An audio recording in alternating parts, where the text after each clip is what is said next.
Hello. Hello.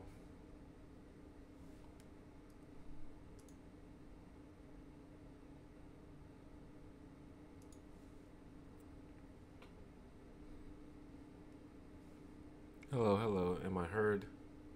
Am I seen?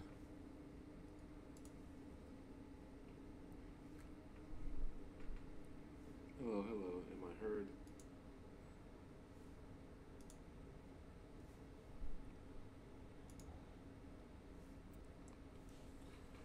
What's up, everyone?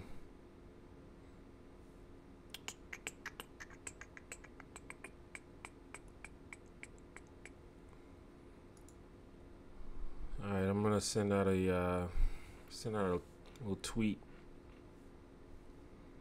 Let the people know.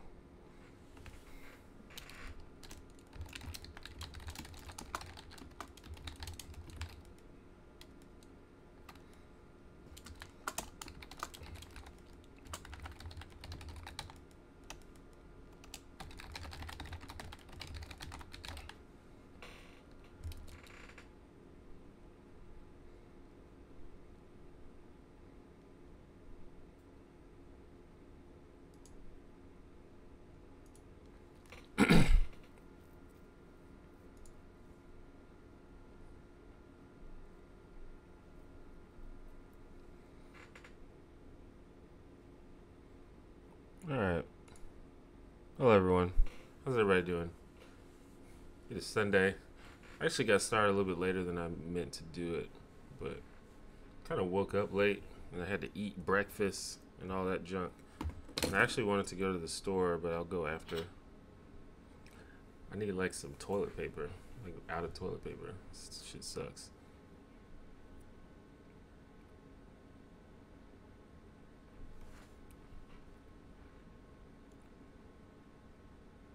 So for those that don't know, a lot of you probably know, but I do a live stream every week, usually every Sunday, around about this time. So thank you guys for joining me.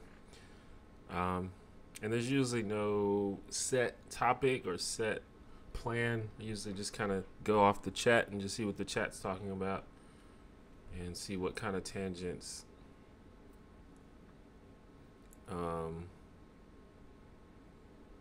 we get on.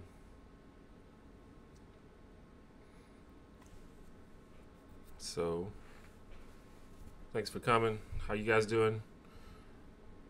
Where you guys chatting from? Where are you from?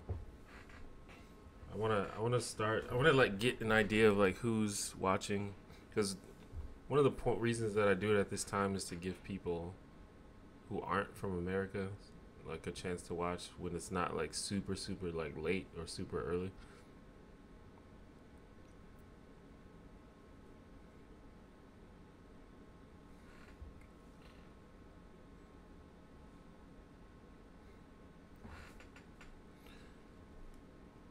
Got Mexico, Kansas, New York, Ireland, Sweden.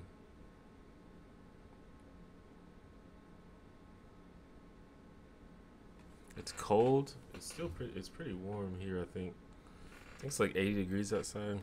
80 Fahrenheit. I don't know what that is in Celsius. But it's warm.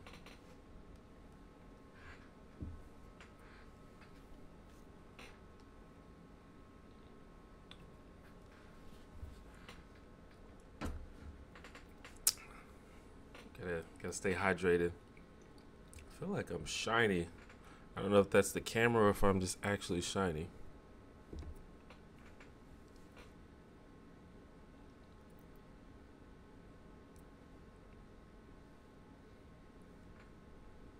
Hopefully that's just the camera. I am planning on getting a new camera. I've been using the same webcam for a long time, and it's a decent webcam, but there's better stuff out there. It's good quality.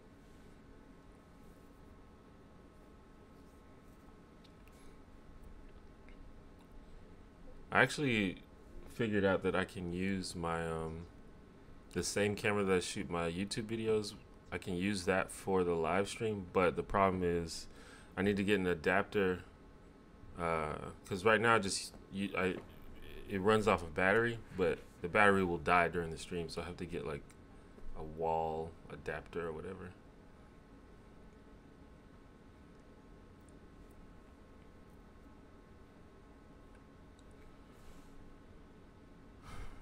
Have I considered playing with my fans? Well, I haven't streamed video games in a while. My computer's just not very good for it, so I sort of put a hold on streaming games, but maybe in the future. But when I do stream games, I'll play with people for the most part, just as long as people aren't trolling.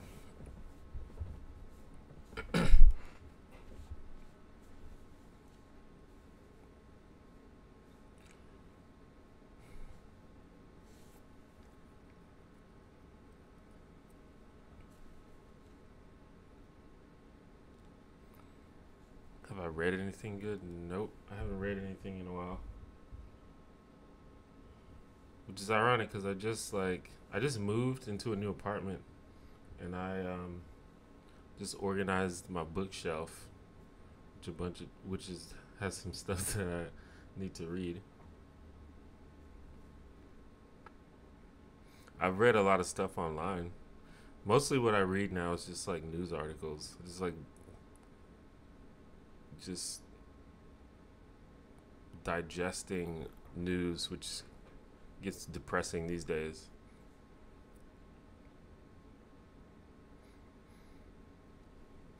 Have I ever spoken about other kin? I feel like most people tend to either think it's dumb or harmless, kind of weird, but it's crazy popular on Tumblr for some reason.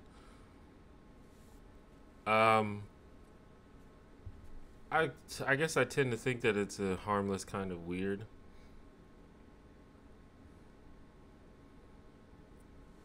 The problem with otherkin is that sometimes the people in that community like appropriate the plight of trans people, and I think that that's pretty problematic.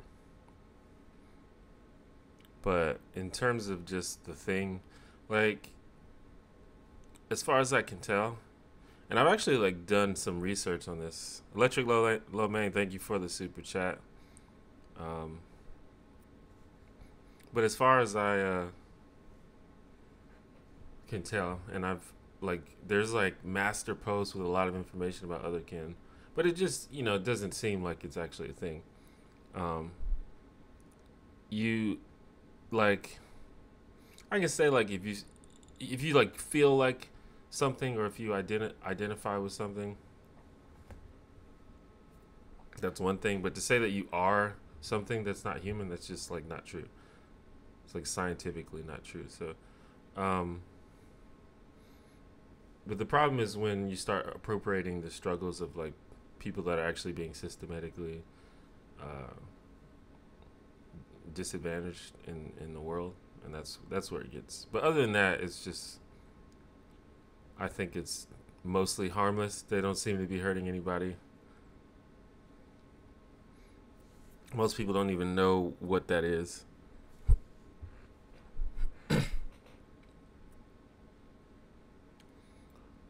Buy one or rental? Are you talking about my apartment? I rented it. Still considering a part-time or full-time job? Yeah. I'm just like really, I'm in a position where I can be picky about it, and I'm not gonna do any old job. But if I find something that's not too stressful that I can make some extra money doing, then I'll definitely do that. Birmingham local here, love your channel. Appreciate it, Spencer.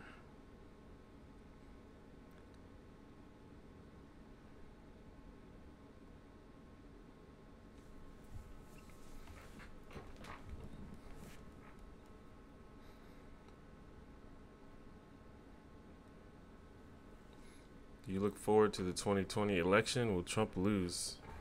Probably Trump will lose if he runs.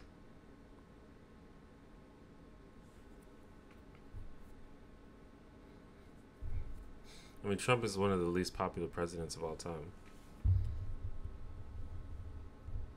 And most people, most people on of both parties in America are disappointed in Trump. So unless he like does something amazing and like turns his approval ratings around over the next couple of years, it's hard to imagine that he'll win again.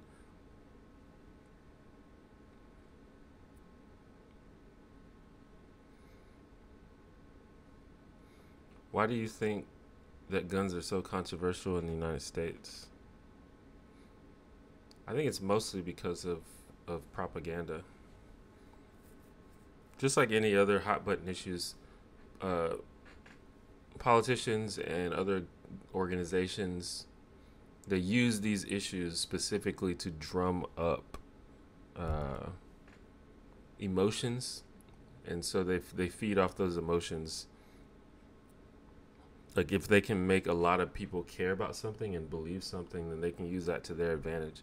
Same thing, just like with the NRA. Whenever there's a mass shooting or any major gun related tragedy, the NRA always pushes the narrative like, oh shit, the Democrats are gonna come and take your guns away. You better go buy a bunch. And then there's always like just right now with the whole bump stocks thing, there's been like a mass rise in purchases of bump stocks, even though that's what were used to kill a bunch of people, because there's this idea, it's like, oh shit, they're gonna come and take your guns away. So I think that's why they push this paranoia.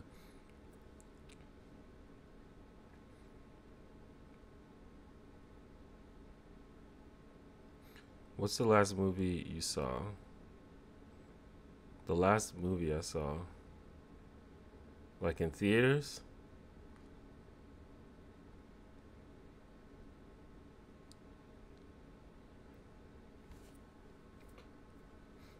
I don't know. I don't see movies that much.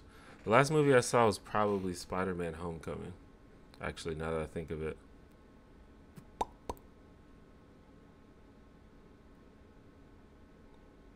Try ride sharing? You mean like Uber? My car's too old for that. Elizabeth Warren, Kamala Harris, or Bernie Sanders? Well, I don't know. I would just have to see what their actual presidential platform would be.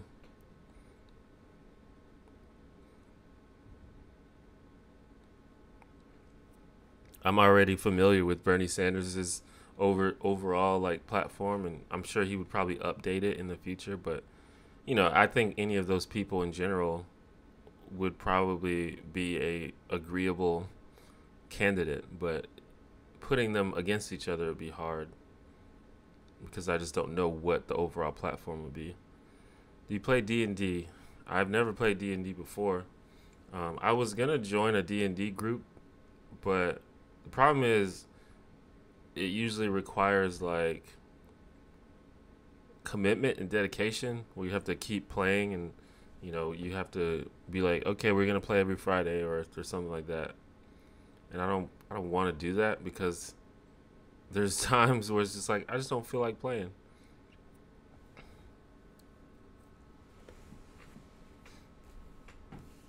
I'm bad at those sorts of commitments, which is why it's why I never got.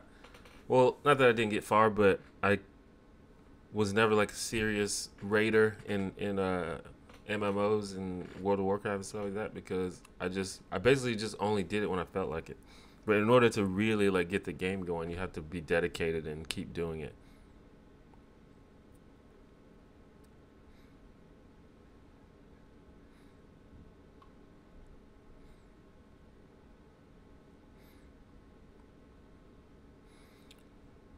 Despite the paranoia, do you think banning guns completely could be a practical solution? Well, it's impractical because it's not going to happen. Like, it's just literally not ever going to happen. So, before you even decide whether it's a solution, you have to just admit that it's not going to happen. But I think that banning guns completely, if that ever happened, I think that would be good, and I think that would have positive results. But it's not going to happen.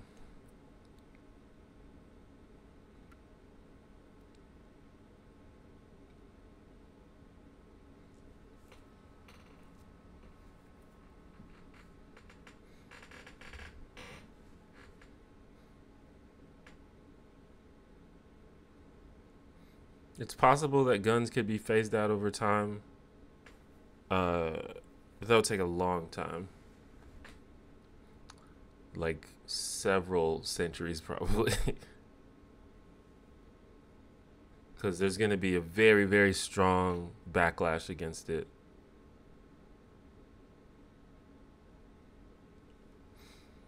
I think most people who don't live in America understand that gun control works and that it's like kind of the common sense thing to do. But like I said, America is constantly like assaulted with propaganda about how you need guns to protect yourself from the tyrannical government and they're going to come take your guns and you're not going to be able to defend yourself. Like we're constantly bombarded. Like they literally call you on the phone and say this shit to you.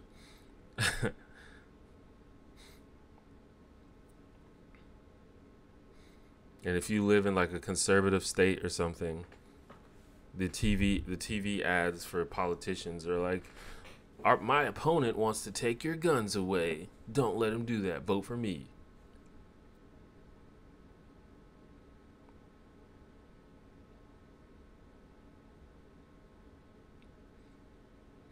Well, the NRA calls people for both for recruiting, but also if you're a member of the NRA, they like call you and reinforce propaganda in your head and try to get you to vote for certain people and things like that. Like I had a friend who is a gun owner, or I have a friend who's a gun owner, but is a progressive. I don't know if he identifies as a progressive, but he is. Um, and he was like, he originally joined the NRA just because he thought it was just, just a gun advocacy group. I like guns, but then they started calling him and being like, "Hey, you should vote. You should vote for Trump." And he's like, "No, Trump's awful." And then you start to realize, oh, they're not a gun advocacy group. This is like a conservative propaganda machine.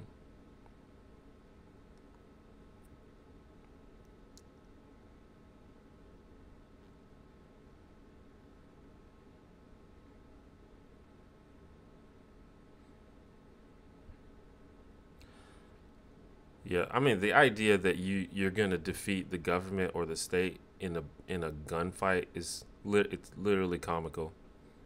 It's actually comical, and it's just that's why I didn't put it in my video, because it's a really stupid argument, and I just kind of don't even think it's worth bringing up because it's so ridiculous. But it's one of it's a common argument, so maybe I should have put it in the video, but it's ridiculous. I mean, it's a bleak situation, but I think it's a delusion.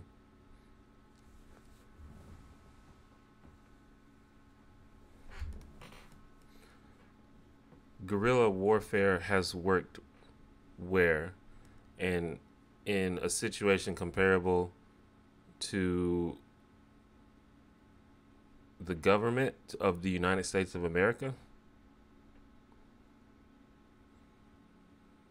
We're talking about the government, the United States government, and the United States military. We're not talking about Syria. We're not talking about fucking, some third world country with a fractured leadership. We're talking about the United States government.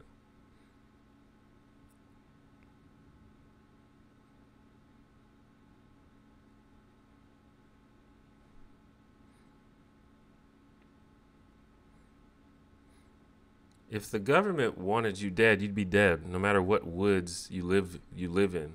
They have satellites in space. Like you they could shoot a laser at you from space if they really wanted you dead. Like it's a delusion.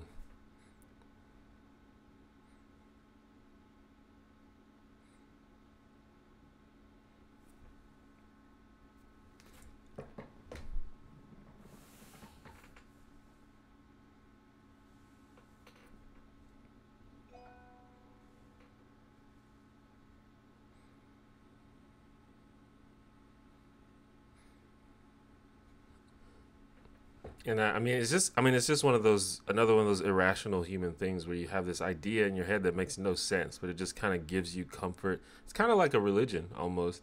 It's like it actually makes no sense, but it gives you some kind of personal comfort, so you push for it anyway. But the problem is that this delusion is resulting in thousands and thousands of deaths every year.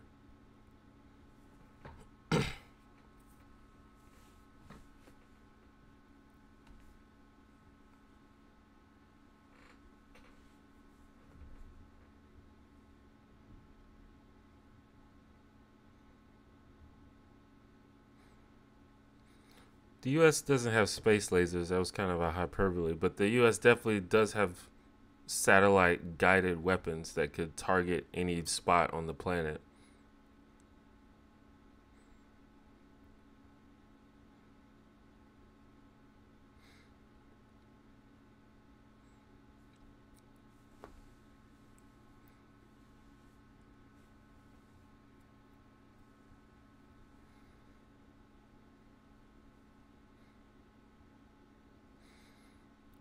The point is you're not going to beat the government in a gunfight.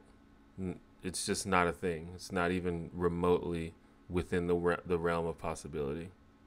So that argument that that's the reason why you need guns is absurd.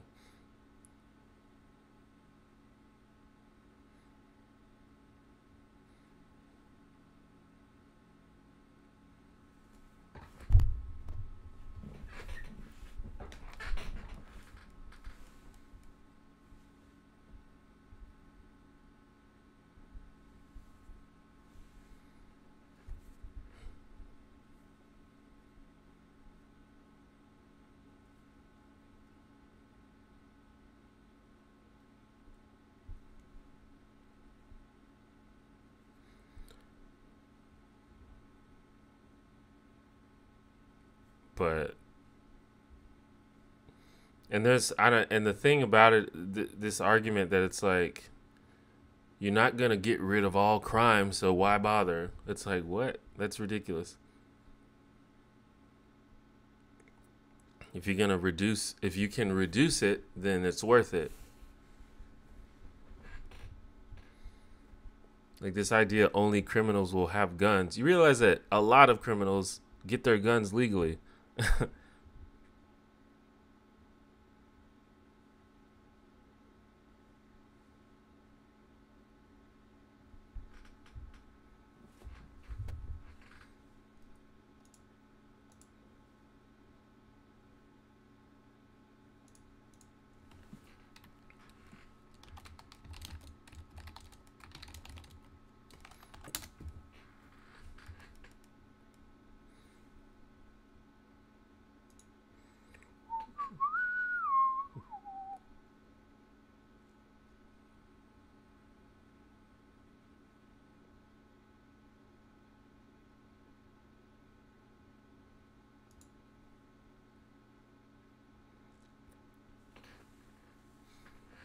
And I mean, nobody really has like 100% the answers, but what we do know for a fact is that gun control and gun reform works in almost every case. So it's worth it to do it.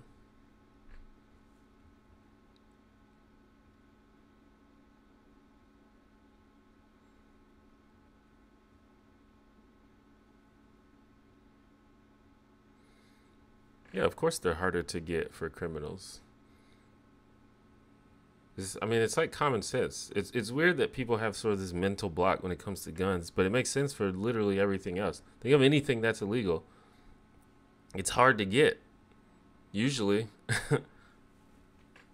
unless you go out of your way and make crazy connections, which the average person isn't going to do. And this is, I mean, I talk about this in my video. Like, it's not, and this idea that only, hardened evil criminals are using guns to hurt people is wrong. That's not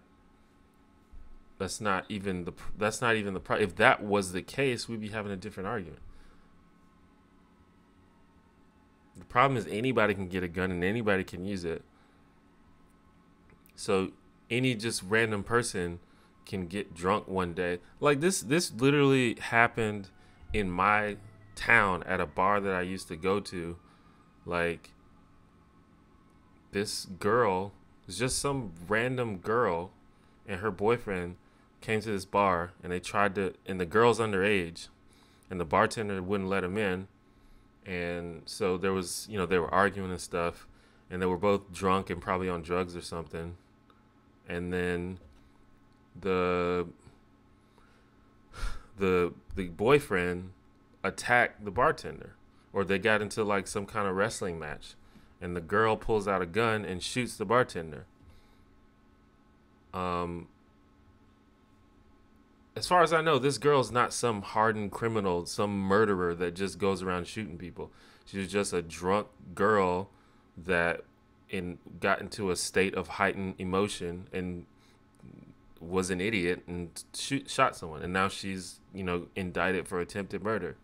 It's not about just, criminals, only these crazy criminals that are trying to shoot people. We're talking about just this crazy idiot underage girl shouldn't be able to get a gun. She's just a, stupid kid, but now she's, almost killed a guy. Luckily he survived.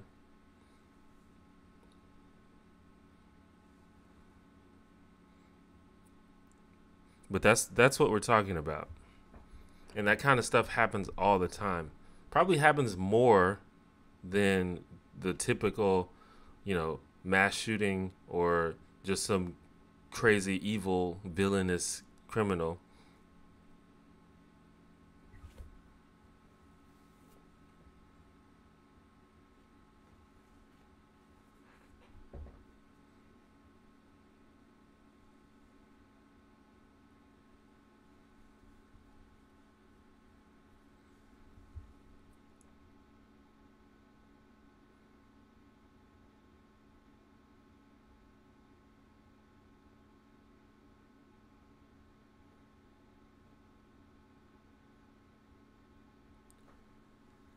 Well, drugs are a little, I don't know, there's a lot to unpack about drugs, because law enforcement and government are like involved in the drug trade, and in many cases they like literally benefit from from drugs, from drugs continuing to be disseminated. Like,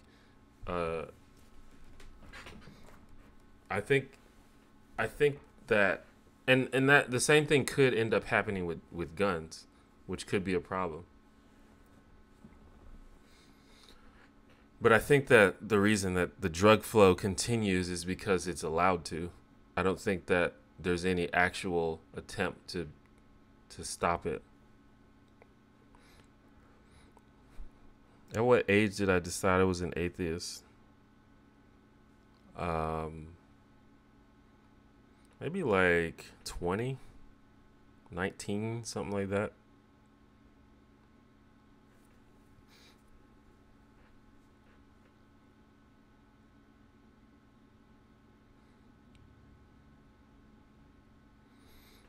Yeah, most of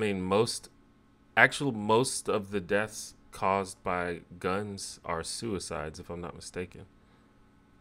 So yeah, that's, and that's part of the problem. That makes the like, some people use that as like the bombshell. It's like, well, most of the deaths are suicides. So it's like, no, that's a problem. We need to fix that. And I just watched the Cracked video about guns, and they talk about that there, and they talk about how most people who fail their first suicide attempt don't attempt it again. So if you have something that's bad at killing, and you try to kill yourself and you fail, then it's likely that you won't try again. But guns are very effective at killing people. Is America's heroin epidemic as bad as it seems from the outside? Do you know anyone affected by the epidemic? Oh, yes. I think my city has actually particularly been affected. There's like, I can probably name over 5 people that I know personally that have died from heroin overdoses. Um, and then there's even more that I don't know personally. So yeah, it's definitely a problem. And one of those 5 people was actually a really good friend of mine, and the other people were just sort of acquaintances and associates.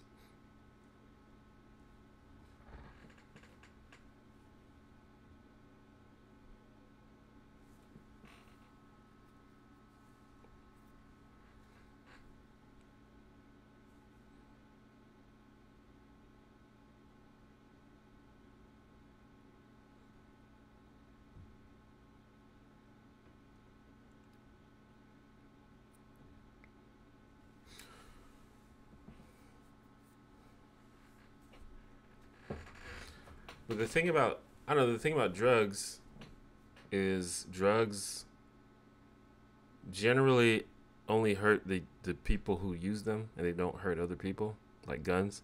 And also, most drugs aren't deadly, they just like fuck up your life. Heroin is a very specific exception. It's an extremely deadly drug that honestly, like I've always been in favor of legalizing all drugs, but heroin, if there was anyone that I would have to think twice about, it'd be heroin.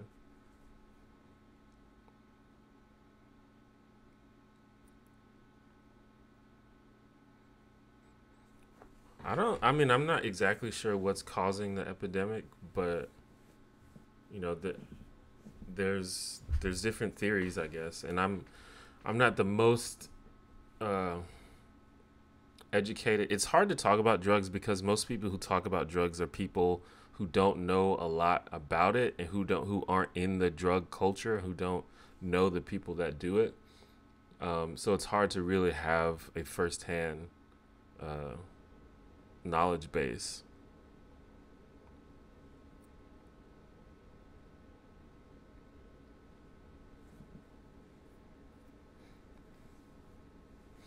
But the thing about heroin, and one of the things that makes heroin unique, is there's really no way to moderate it. Like most drugs, because I think most people are not trying to kill themselves. Like some people are self-destructive, but it's just all about like chasing the high and that sort of thing. And I don't know, it also has to do with addiction and things like that. But I think most people, that if they were like, hey, if you do this amount of this type of heroin, you're gonna die probably. Most people probably wouldn't do that much, but with heroin, you can't. There's no way to tell if you're doing a dangerous amount or not. And from what I understand from talking to people, you know, as your body gets more and more used to it, you sort of like require more to reach that same state. So you sort of keep doing more and more and more often and things like that.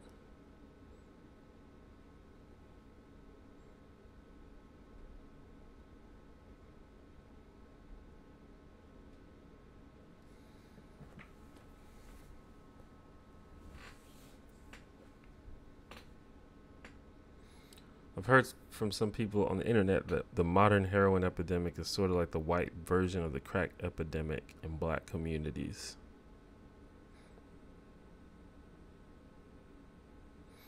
Maybe. I mean, there are some differences. For example, heroin is not general. It's not always limited to poor people. Um, but I guess it's probably mostly poor people. But I don't think it's like there are people who, you know, are middle class or even upper class that do heroin. Like there's a surprising number of high functioning heroin addicts. Uh,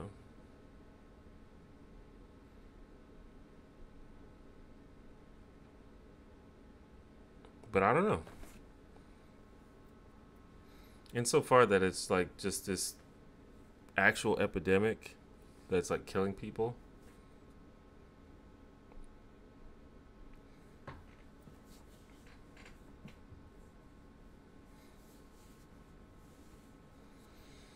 But I will say that the reaction to the two things are different from both people and from the government and law enforcement. But I'm definitely no expert on that.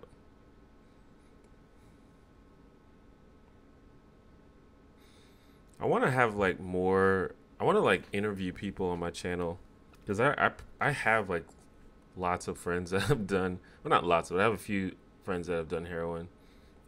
It might be interesting to ask them about it.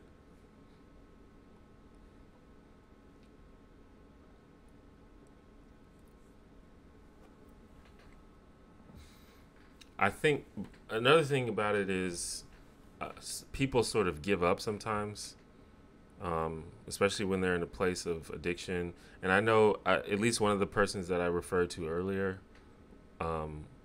they sort of did it because of the people that they were around. And like, you know, one of the girls, like her boyfriend was, you know, a heroin user. And so, you know, she just would do it with him. So I think just the social pressure sometimes adds up to it. But I also think that people just sort of give up when they just feel like, oh well, I guess, you know, I do heroin now. And there's a very big stigma against it. So it's sometimes people don't want to seek help, and sometimes even when they do seek help, you know, they get negative reactions, which I don't think is helpful.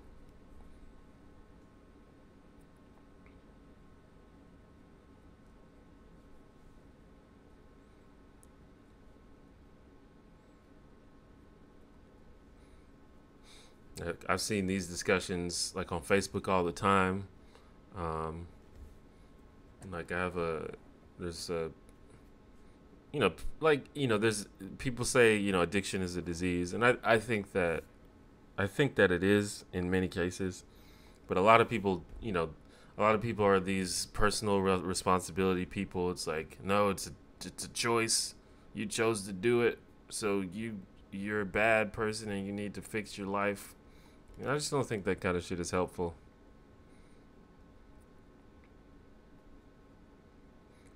There's often a distinct lack of empathy in the world. And that's not just with this, it's with like pretty much everything.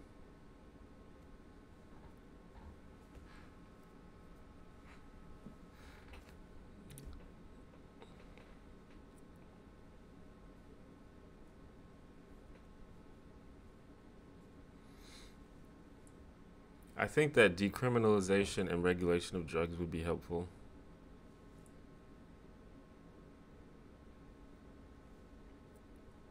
Like, I don't know.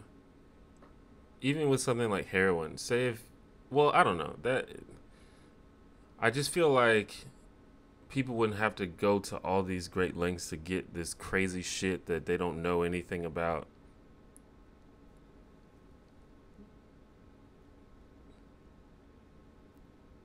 Just because it's, you know, it's so illegal.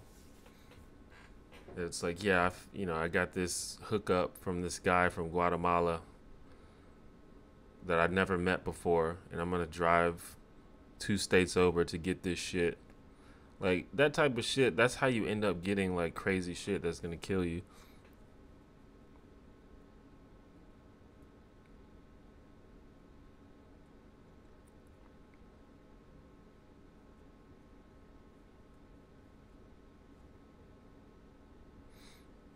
I'm a lot more comfortable. Well, I don't know.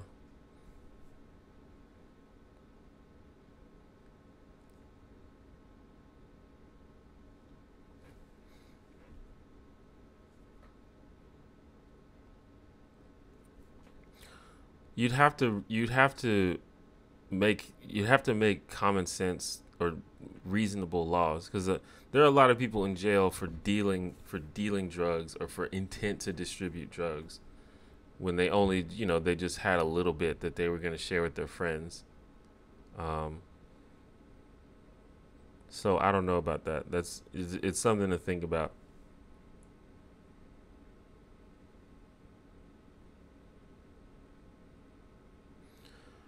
I'm not sure though if I think that dealing drugs should be illegal, because it's two consenting adults making a transaction. No one has directly harmed anyone.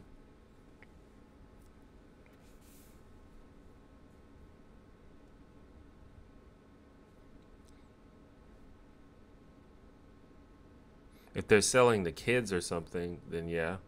Or if they're like shoving pills down your throat or sticking needles in your arm without your consent, then yeah.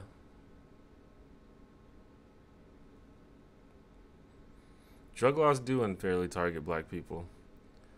A guy that used to work with Richard Nixon literally admitted it. This is my opinion on prostitution. We actually talked about this last stream, but prostitution, much like what I was talking about before, is uh, it's a transaction between two or more consenting adults. And if everyone is consenting and no one is, like, it's a victimless crime. So I don't think that should be illegal. And even if I don't know,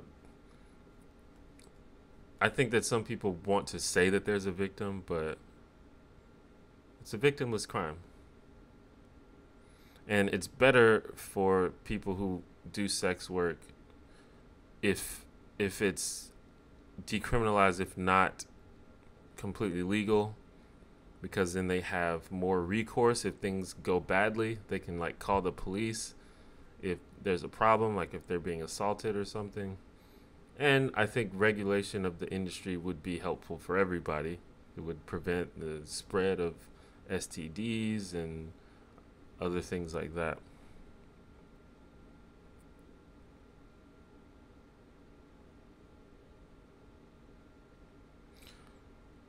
Oh, Sarah. It has been a long time. Thoughts on Obama's pardoning of people convicting of drug-related crimes? I think that everybody convicted of a nonviolent drug-related crime should probably be pardoned.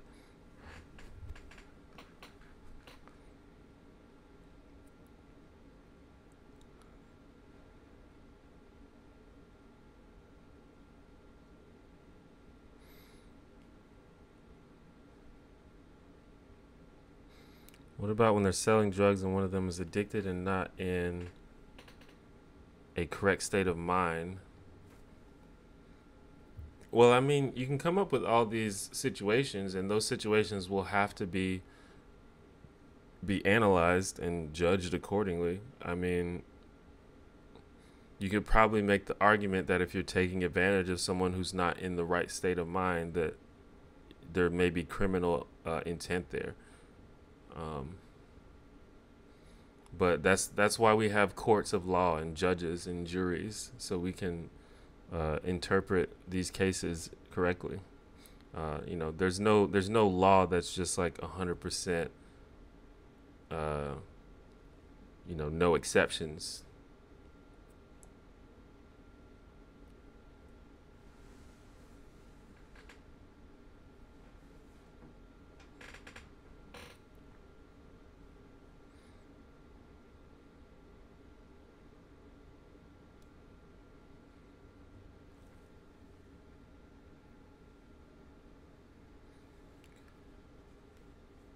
Kind of uneasy with the notion that prostitution is consensual, given the fact that economic pressures probably push people into the industry. Well, you can say that about any job. I don't know. I think that's kind of, it's like you're placing victimhood on people before they've accepted that victimhood themselves, and I'm never comfortable with that. I've known people in sex work who are happy to do what they do, and I've known people who they don't think it's the best thing ever, but it's just a job to them. But that's just like any job. It's just like working in fast food. it sucks, and they don't want to do it, but they do it anyway.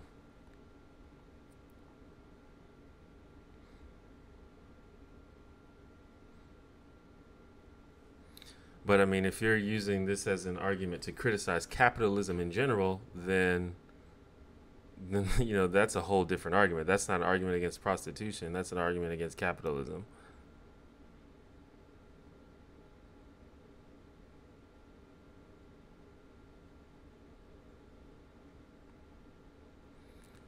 The alt-right seems to be a diverse group. Are you being ironic?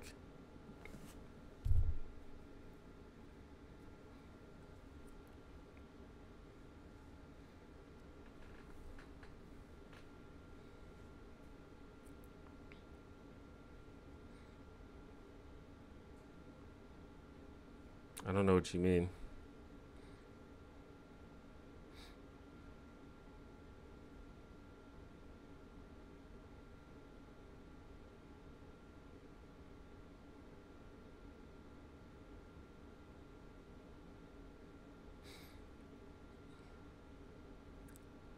Which country is closest to your political views? I have no idea. I'm not 100% familiar with any country, I guess. Probably none of them. But probably most developed countries are closer than America is. What are your plans for Halloween? Probably just go out and drink. Favorite Smash character and Smash game? Favorite Smash game is probably Melee. Favorite Smash character is probably Snake.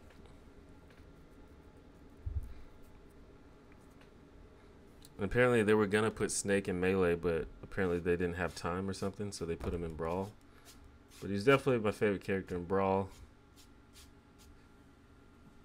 And then you have to talk about the difference between the competitive and the casual.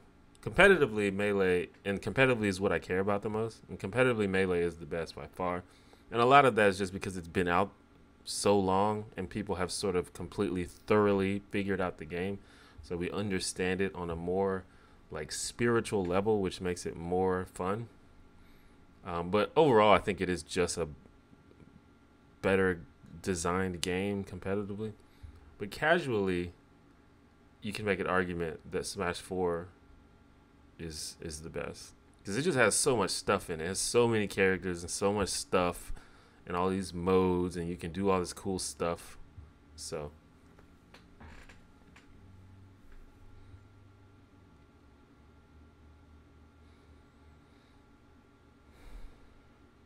I see people in the middle politically claiming to be alt-right.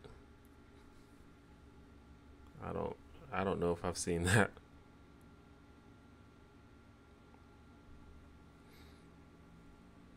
Capitalism as it is obviously is not good, but I consider myself, I don't consider myself a capitalist, but I like the good parts of capitalism, and I think we can have the good parts of capitalism while regulating and tempering the other parts.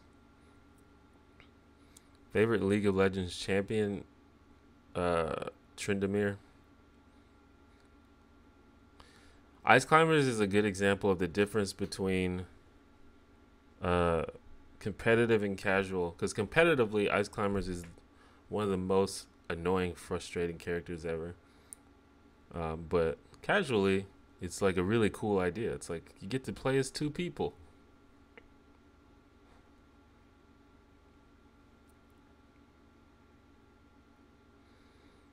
Sargon of Akkad claims that the alt-right is less right-wing than conservatives. Well, I don't know, and this is something that I try not to talk too much about like political ideologies because I'm not an expert on this, and I think this is a problem that a lot of people do. Is a lot of people talk about this shit without knowing what they're talking about.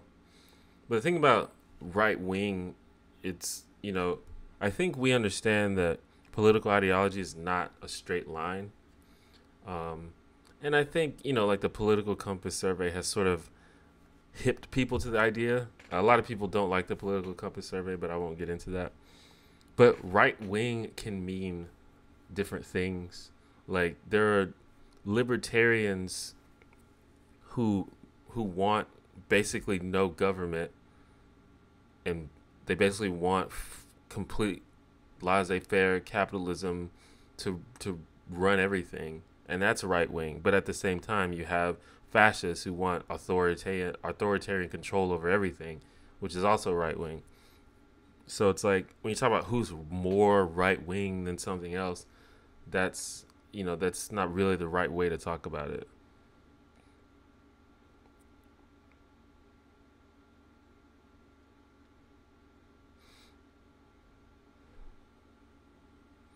I think it's safe to say that today, I don't know if this is how it started, but right now the alt-right basically refers to a group of like white nationalists.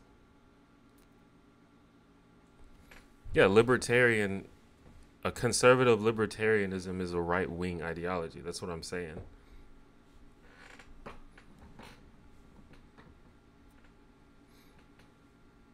But there's different types of right-wing.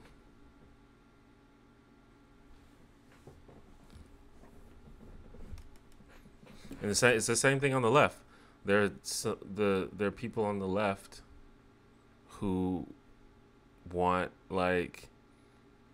who are essentially who have like libertarian. They're libertarian leftists that actually kind of. Well, I knew that this existed, but I didn't know that they used the same term. But there are people that basically want completely free,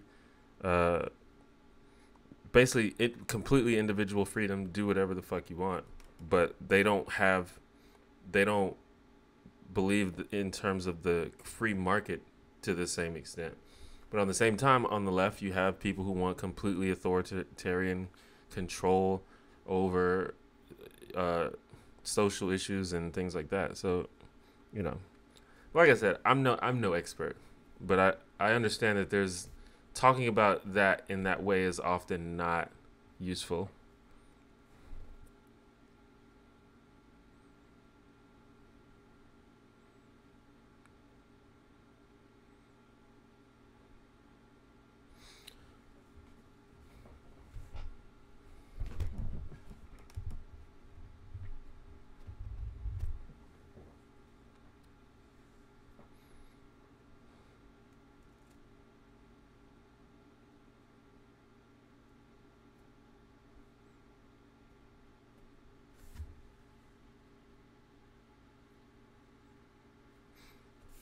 Yeah, the liberal in America means something very different than it does in other countries. It's kind of a really weird term in America because in America, liberal basically means not far right, which is kind of crazy. Like most moderates in America are liberal, quote unquote.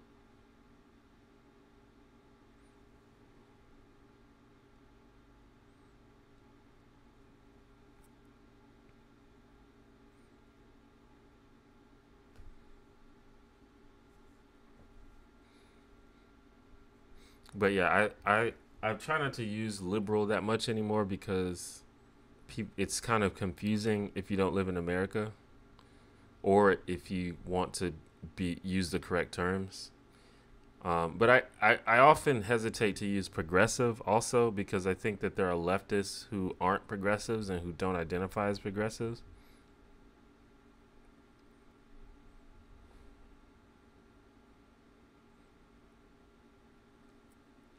But generally, I just say progressive because I think that's the current movement that's fighting against the right is a progressive movement. How aware would you say you are about foreign politics? Not very, and that's actually a blind spot that I intend to rectify.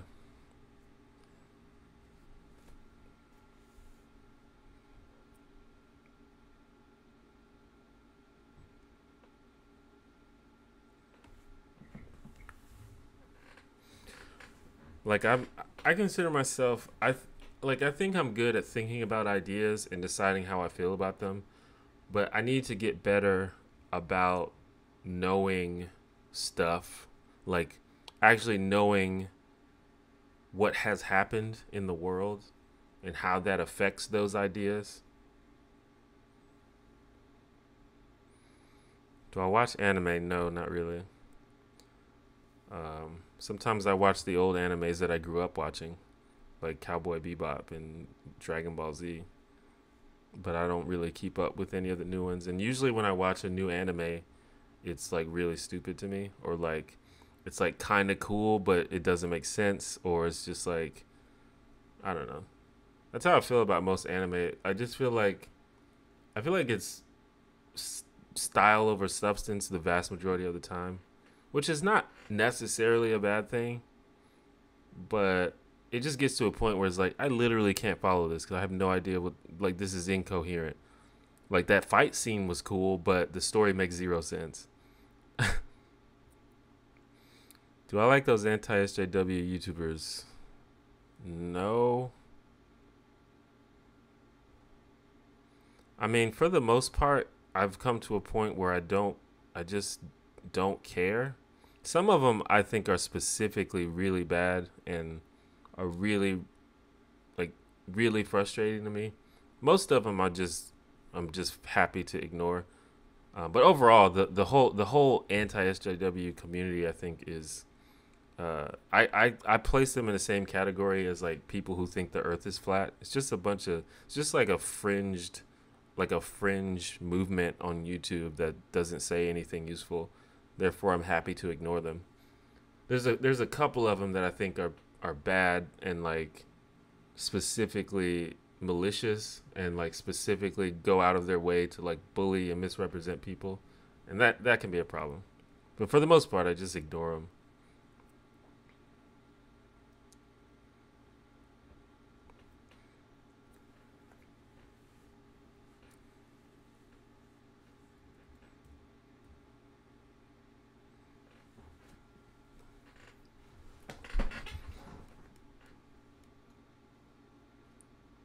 A couple examples of what?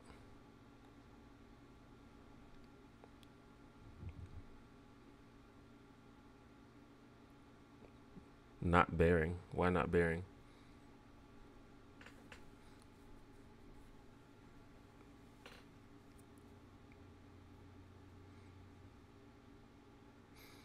I think that there's an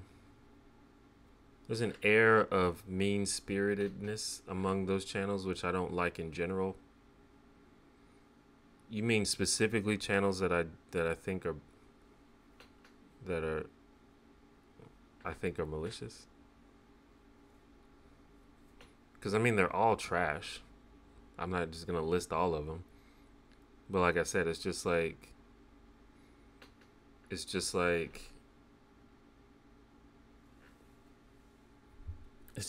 like I think a good comparison is comparing them to flat earthers. Like if there was a flat earth movement on YouTube, I would be like, okay, that's stupid. I'm not gonna watch that. Um,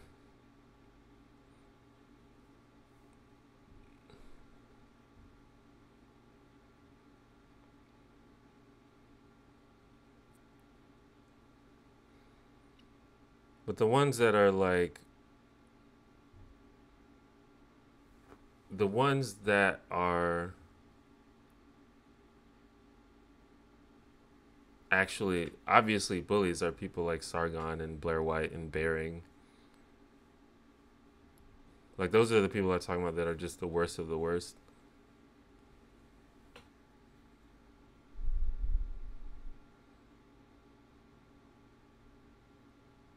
I think they are. I mean, I think it's fundamentally trash. I think they are all trash. Anything that can be considered an anti-SJW channel is trash. Uh, there are things that aren't anti-SJWs. Um, that may be fine, but but that's a different thing.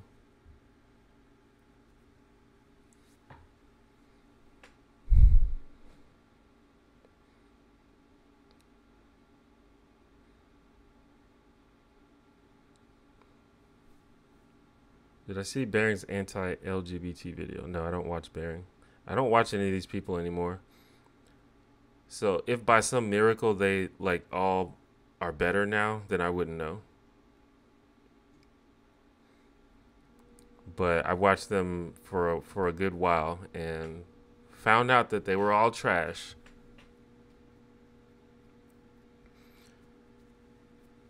I did see Blair's apology to Riley Dennis, and it seemed genuine. But the problem is immediately, well, first of all, she didn't take down all of the videos she made about Riley, that she apparently is apologizing for.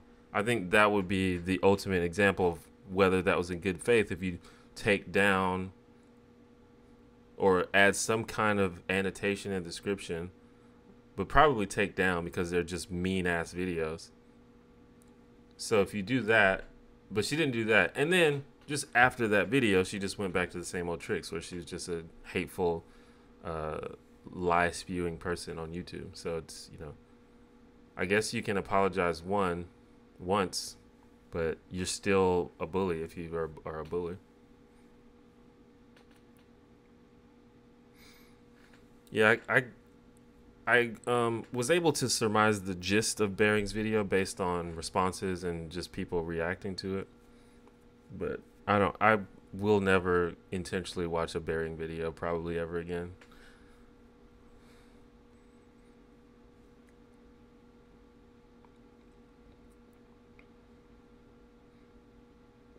How long until the anti-SJW YouTubers fall into obscurity, if it ever happens?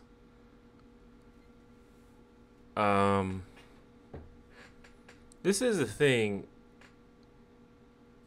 What do you describe as obscurity? Like, YouTube is one thing, and YouTube definitely has cultural influence. Like, I won't deny that.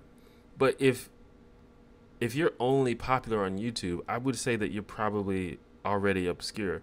Like, I'm obscure. No one knows who I am. I have, tens of thousands of followers, but I'm an obscure person. But take someone like, for example, Anita Sarkeesian.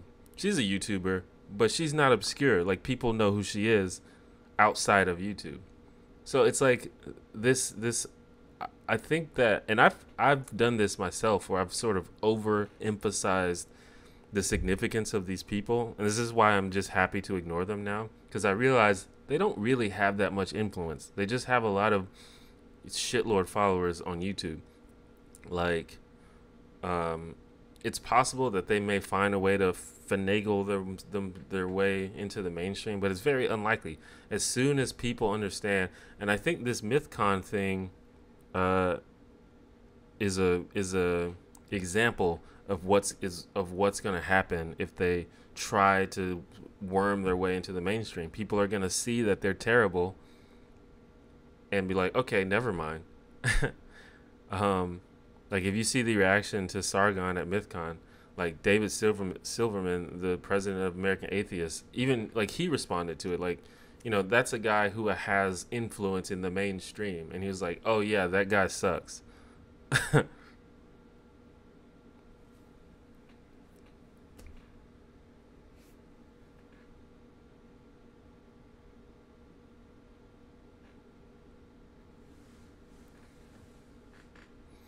I don't know about the iDubbbz Rice Gum drama. I don't keep up with YouTube drama really.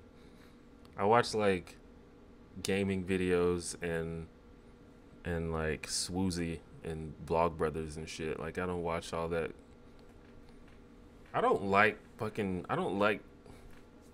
edgelordy shit. Like, I'm not into that sort of thing where people make like mean-spirited reaction videos. The closest thing to that I watch is H3H3, and even that sometimes I feel like it's like not up my alley.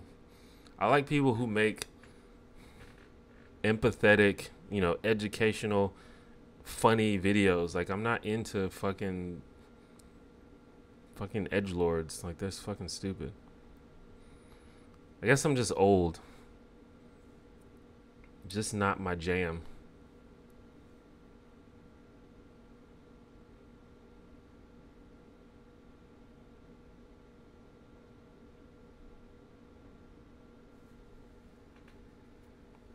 have ever browsed 4chan. Not recently. I did like maybe 14 years ago.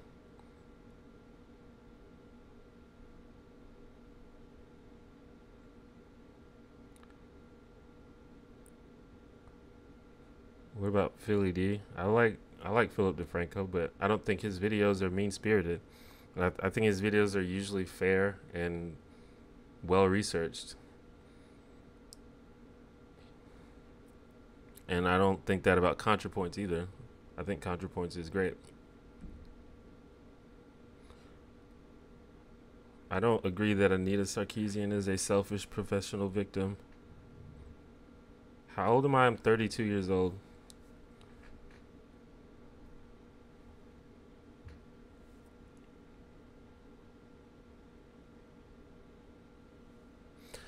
And I will agree that the anti-feminists and the anti-SJWs sort of dominate the political conversation on YouTube, but that's for various reasons. Um, for one,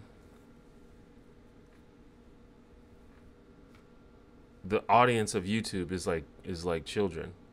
Obviously that's not everybody, but it's really easy to grow these huge audiences by making content that appeals to edgy, angsty teenagers, which is what they do.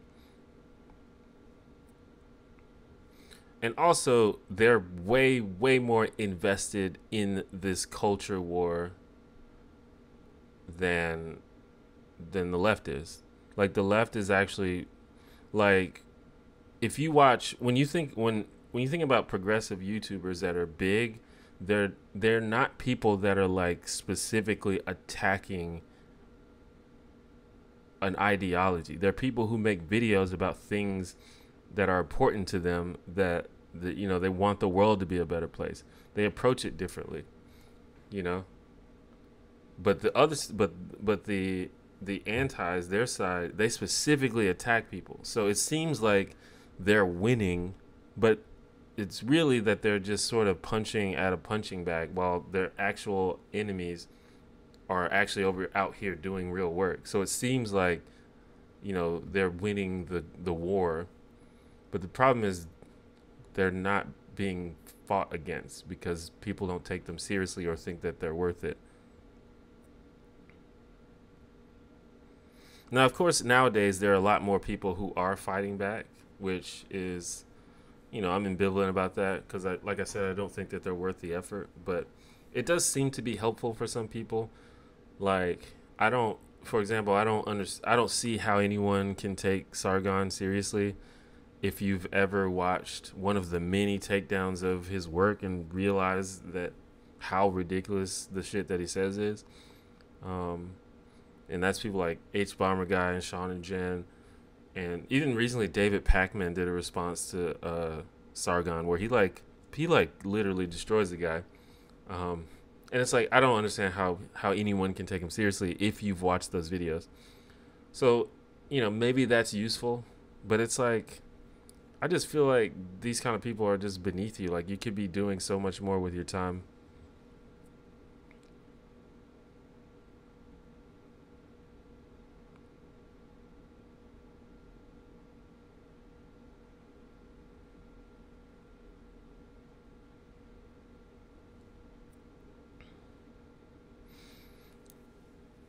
I don't know exactly what's going on with Screen Junkies. I know that I guess the founder of it was accused of sexual harassment or something.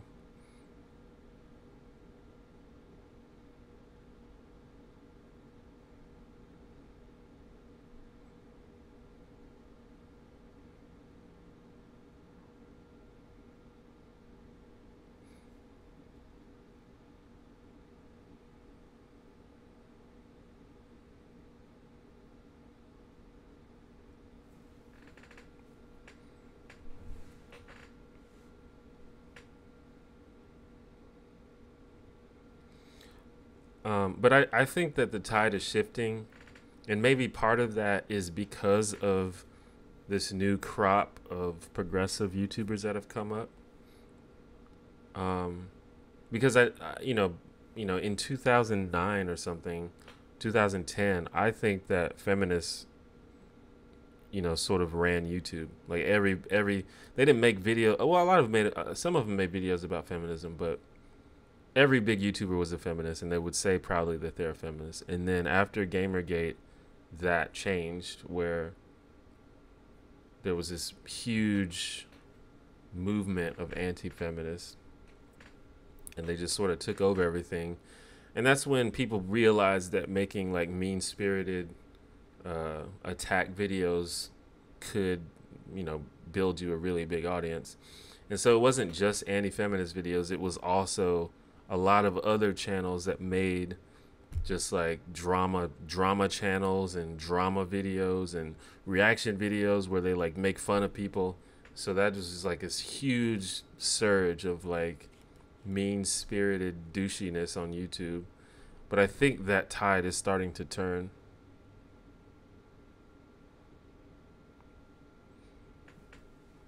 Teal Deer is just as trash as anybody else.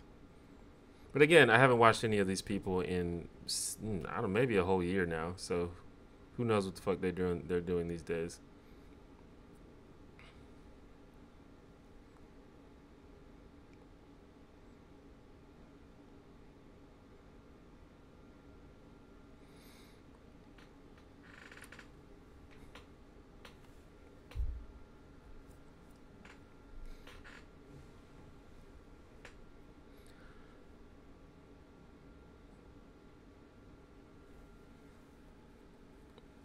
The whole thing about anti-SJW, it's predicated.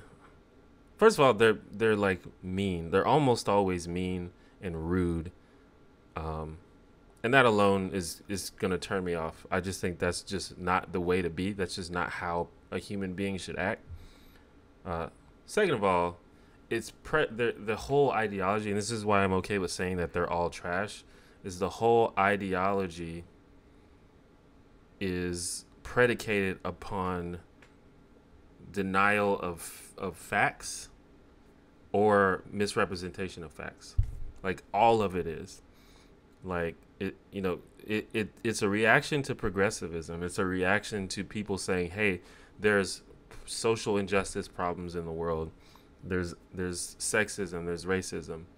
So it's predicated upon denial of those things in one way or another. And they say, and then it gets to a point where they say absolutely stupid stuff like Black Lives Matter is the same as the KKK. Like that's just like that's literally idiotic. Like it's not even, it's so stupid that it almost doesn't warrant response. And I think that's the problem. This is why I'm okay with saying that they're all trash, because they want to start these conversations over things like that, but it doesn't warrant conversation because it's ridiculous. It's like saying 2 + 2 = 5. Like, I'm not gonna have a conversation with you about that because you're being stupid.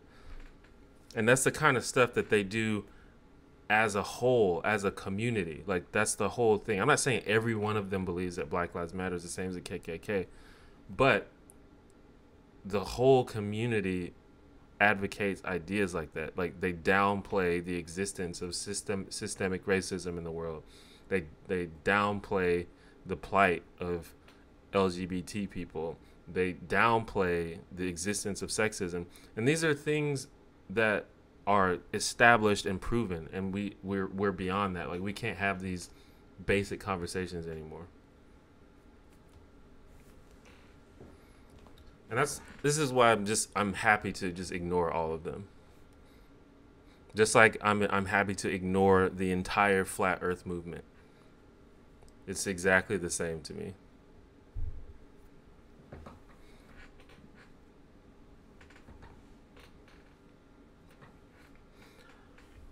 Armored Skeptic and Shoe on Head, and especially Shoe on Head, they're very interesting cases, because Shoe on Head in particular is generally a nice person, and that alone differentiates her from almost that whole community. Because like I said, they're pretty much all pretty mean-spirited and condescending most of the time.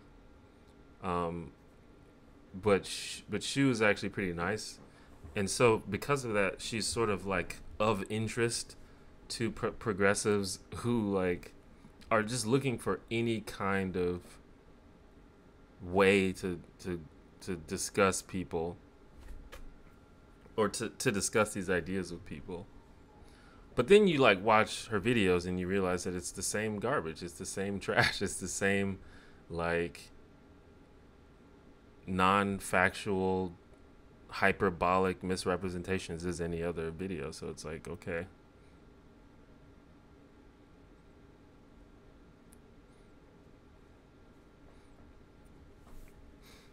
And Armored Skeptic is also interesting because he like basically admits that he doesn't know anything about politics, yet he keeps talking about it for some reason. But the thing about him is he at least tries to be a diverse creator and make videos that are actually entertaining. Like he's like he doesn't make like his whole channel is not like attacking people like a lot of other people's are. Like they're literally their whole channel is like, hey, this person's stupid, let's talk about that. Like he actually makes videos for entertainment, and he actually makes videos about other things than SJWs. So I think that's why a lot of people sometimes are softer on him. But again, when he does make those videos about politics or even philosophy and other things, it's like very clear that he doesn't know what he's talking about. So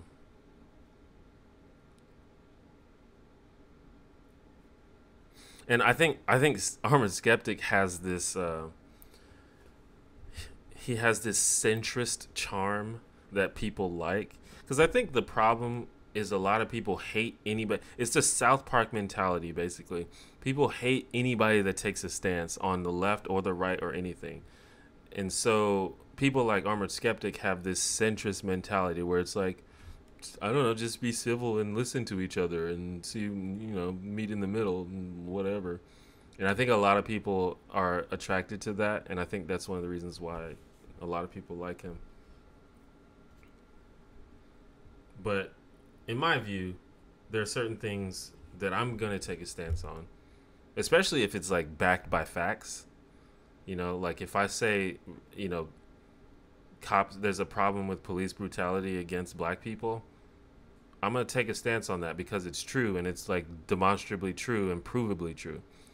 So, someone who says that that's not true, they don't deserve equal discussion, because they're saying something that is not backed by facts.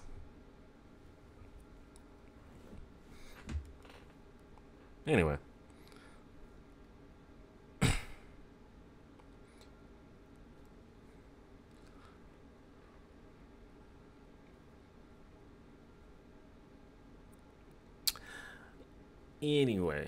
Like as much as I say I am happy to ignore these people, I definitely could talk about it forever, because it's A, it's interesting, and B, it's annoying and frustrating. But I've decided not to spend a whole lot of my energy like watching them and discussing them, because I really don't think they have much of value to add to the overall conversation.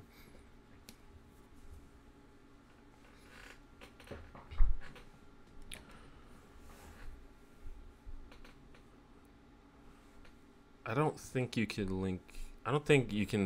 send links in YouTube chat, but you can tweet it at me or email it to me if you want.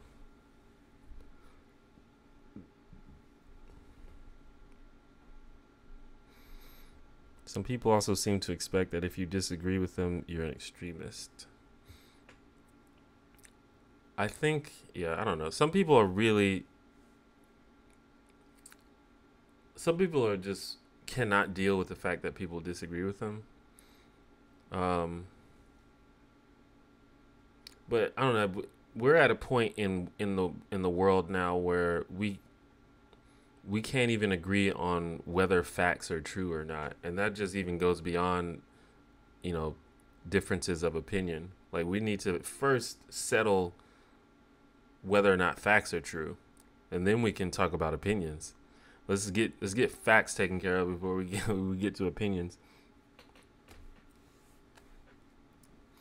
Do you have any thoughts on Tariq Nasheed? I actually don't know that much about that person. I have heard that name a lot, but I just never got around to really looking into it.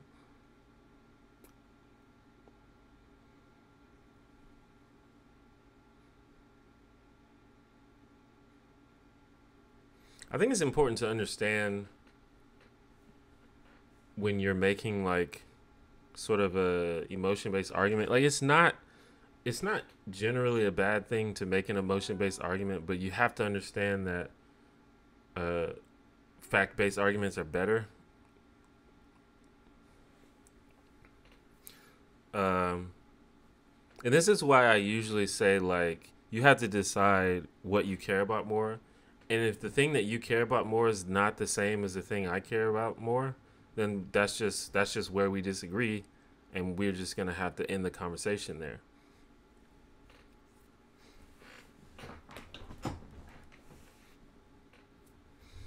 Like, I would say that one of the major separations between the so-called left and the so-called right is whether or not you care about freedom more or justice more.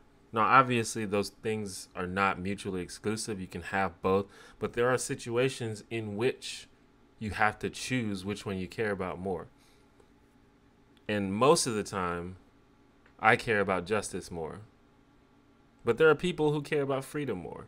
And that's just the part where we disagree, and we're going to have to find another arena to solve this. We're going to either have to compromise or we're just going to have to disagree.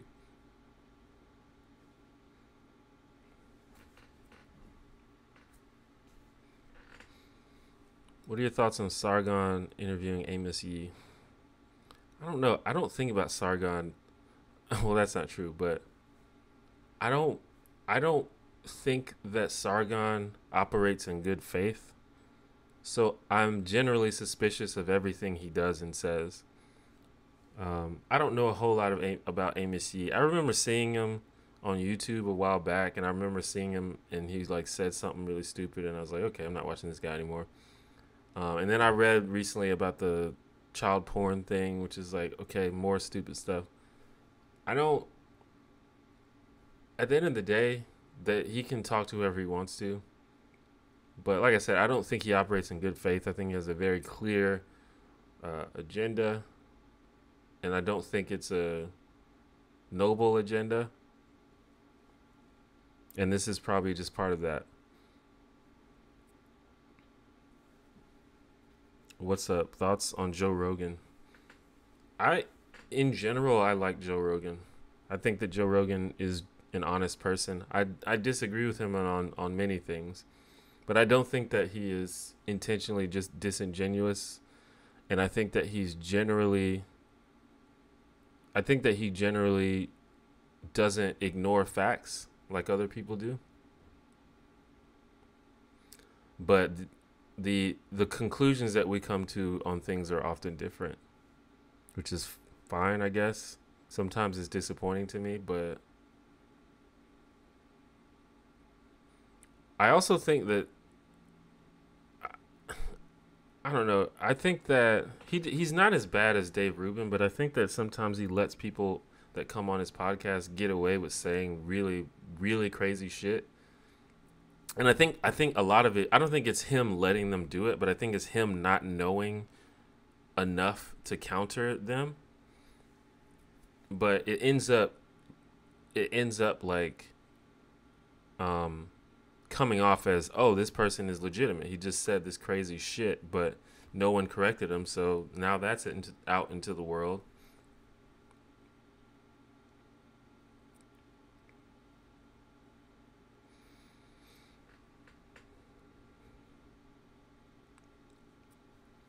Have I ever thought about starting a podcast similar to the JRE? I actually plan on starting a podcast. I don't know exactly how it's going to be. It's a lot of work though. This is the thing when you, as a content creator who literally is a one man show, it's just hard to do stuff. It's like everything is so much work. But I actually do plan to start a podcast. I feel like it's probably going to be more of a pop culture podcast where I just kind of talk about stuff that's interesting. And maybe eventually we can have guests and stuff.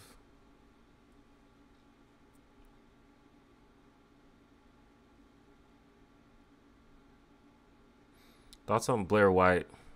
I think she's awful. Not a very good person.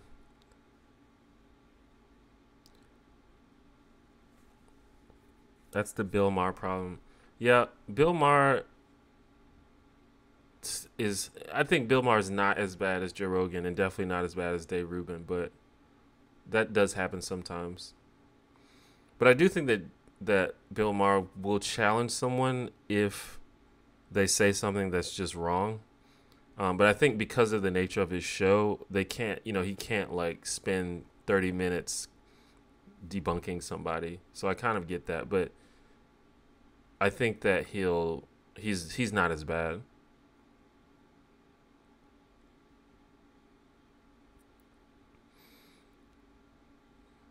You seem chill most of the time. How do you manage it? Um, I don't know. That's just how I am, I guess. I think that there's a lot. I think there's a lot to be happy about, and this is a thing that I want. I need to get better at because I I sort of got caught up into this sort of whole like negative back and forth complaining type of thing. And I don't really want to be that guy. Like I was telling you guys before, when I watch YouTube, I like watching people who are, compassionate and, hopeful and uplifting. And I want to be like that. I don't know how much I accomplish that. But in real life, that's how I am. Like, I'm generally hopeful and confident and optimistic, and I acknowledge the shitty parts of the world. Um, but I don't. I want to be more. I don't want. I don't want people to watch my videos and then get mad, or things like that. Like, I want people to feel hopeful and optimistic and inspired and stuff like that. So that's something I'm actually working on.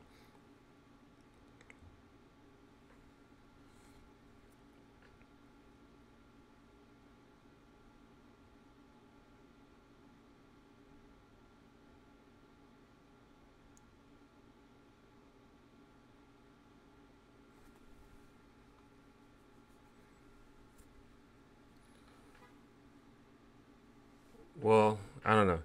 Nova, it's important.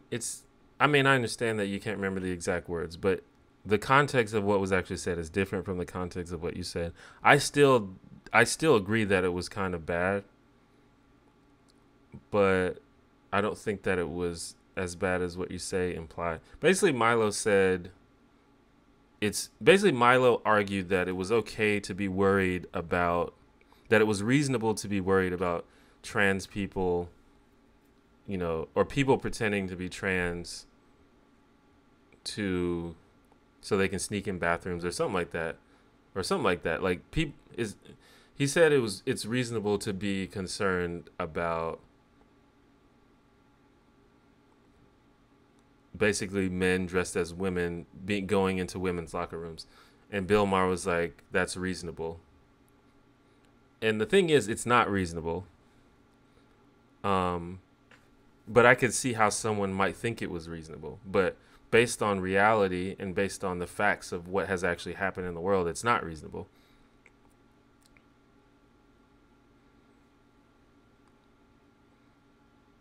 But I definitely don't like when they put people like Joe Rogan and Bill Maher in the same category as people like Sargon and even like legit conservatives like Ben Shapiro and stuff like that. Because I don't think that they belong in the same category. I think that these people are generally honest and actually give a shit about facts. But just because they sometimes say stuff you disagree with doesn't mean that they're dishonest people.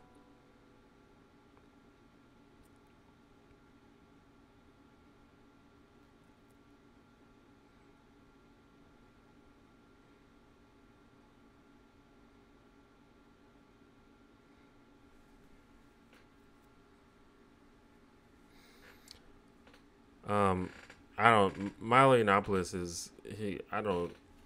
That guy who I think, in my opinion, he was just here to fuck with people. I think he's like Trump. I don't think he actually has any views. I think he's just gonna say whatever he thinks is the most offensive thing at the time.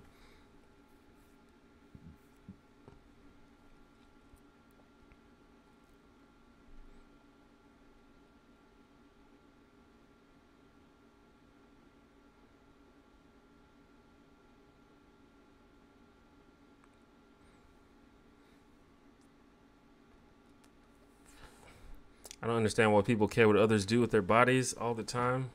I agree with you.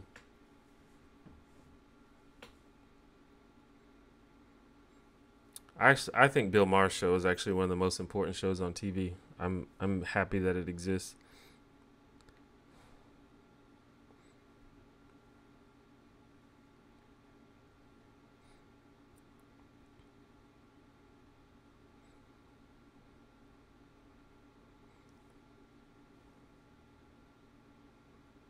I didn't read the BuzzFeed Milo article. I think I saw a link to it, but I didn't get around to reading it yet. Atheists and the left are in desperate need of new representation. Yeah, well, I think this is what I'm talking about. There's a difference in priorities. A different like secular leftists care about different stuff. They don't care about this war against political correctness, or like they don't care about destroying the religious right. So it seems like they don't have any representation, but they're there. They just care about stuff that actually matters.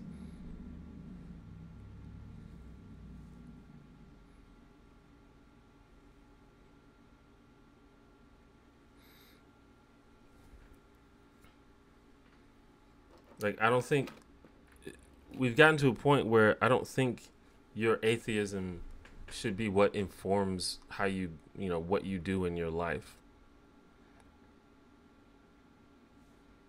And I think that's what a lot of secular leftists have have started to understand. But it's, like I said, it's happening.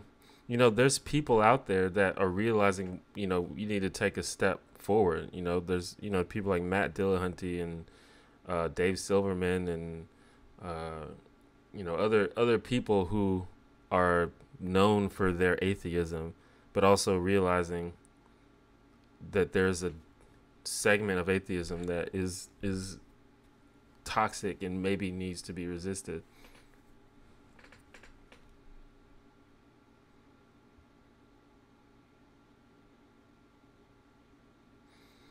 Yeah, I saw that article. I just haven't read it yet. I'll definitely read it though.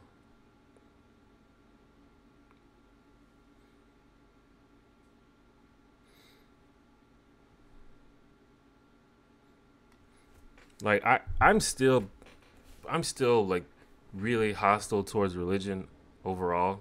Like, I still consider myself an anti-theist, but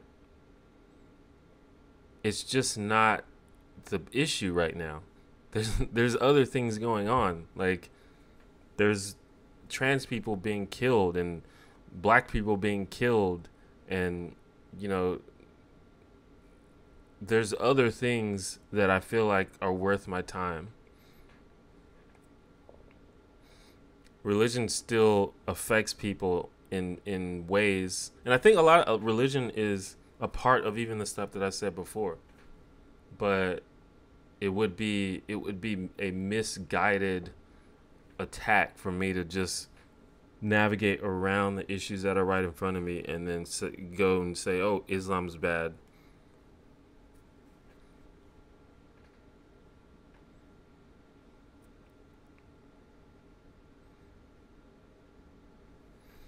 What do you do to decompress after dealing with all the heavy shit in the world? I feel like you spend a lot of time thinking on tough subjects in that manner. I imagine you need to break from it on and off. What you do is you get off the internet, get off social media. When you actually go out into the real world, you realize that people in the real world aren't talking about Donald Trump and war and shit all the time. They're just living their lives. So just like get off the computer, get off the phone, is go outside, is go to the store, go to the park. Literally just get off social media. That's how you decompress.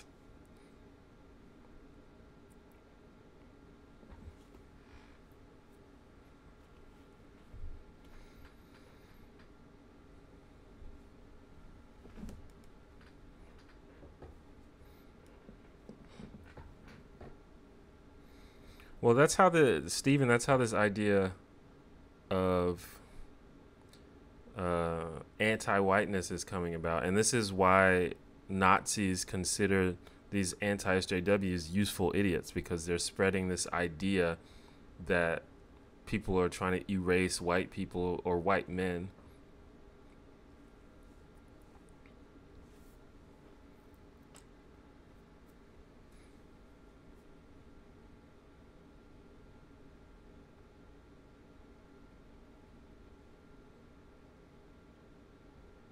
But at the end of the day, it's just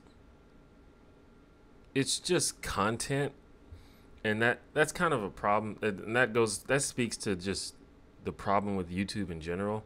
People are just gonna pump out content no matter how lazy it is and how ridiculous it is, and that includes BuzzFeed and anything like that. They're just gonna pump out content, and it's low-hanging fruit. But it's, it's what I made a video about pop feminism. It's just that sort of thing. And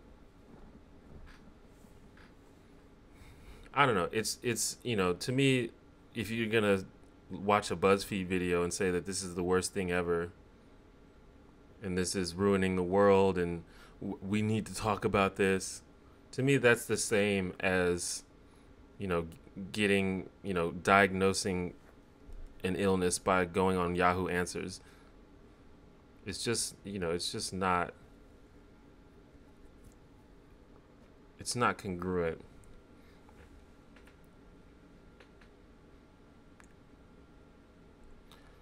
Do I still play League? I haven't played in a while, but I mean, I basically still play League, but I haven't played in like several weeks. But I will play again.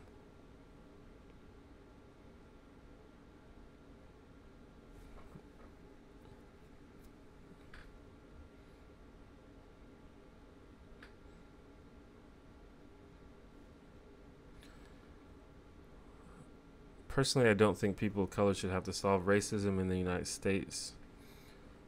They shouldn't have to, for sure, but they probably will have to. That's the problem. They definitely shouldn't have to. It's not fair that they have to. But if you look at the past, and I'm actually paraphrasing Van Jones on this, he actually talked about this. But if you look at the past, anytime any sort of bigotry and discrimination was tackled and even not totally fixed, but improved, it was always the minority or the marginalized group that led the way. And I think that's the only way that it will ever happen.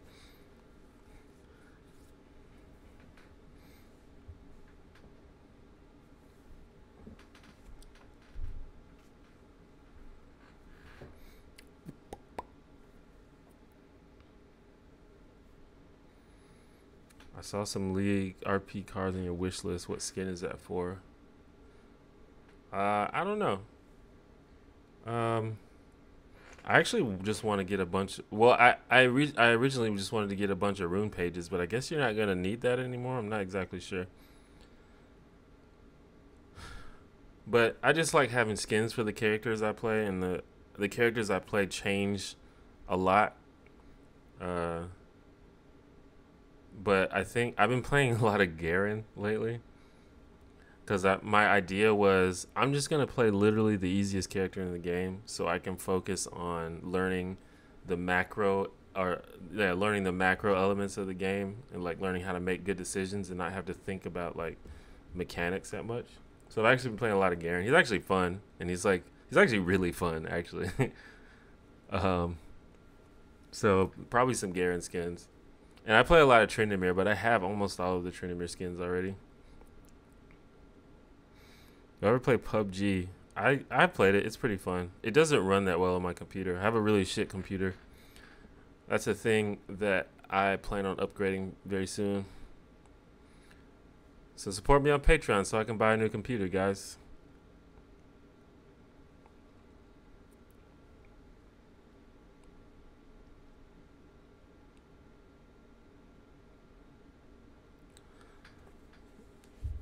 Garen and Trent are bully characters. Yeah, they're pretty good in lane.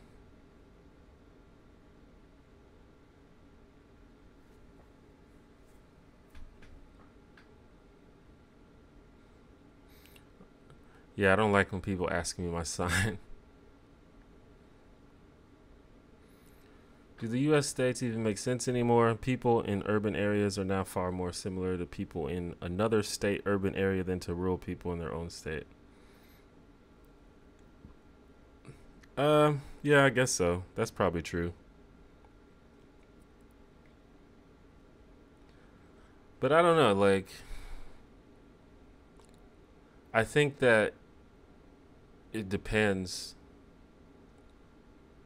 Like a city person in Alabama is probably still quite different from a city person in like California.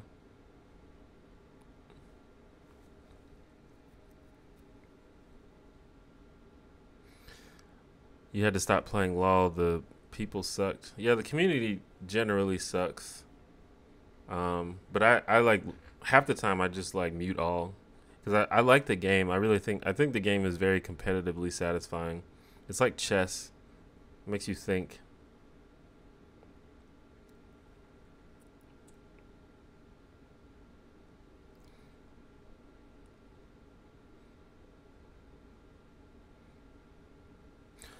Yeah, someone just asked me about that Milo article. I haven't read it yet, but I probably will read it. I'll probably read it today, actually. I've been meaning to read it, but I forgot about it.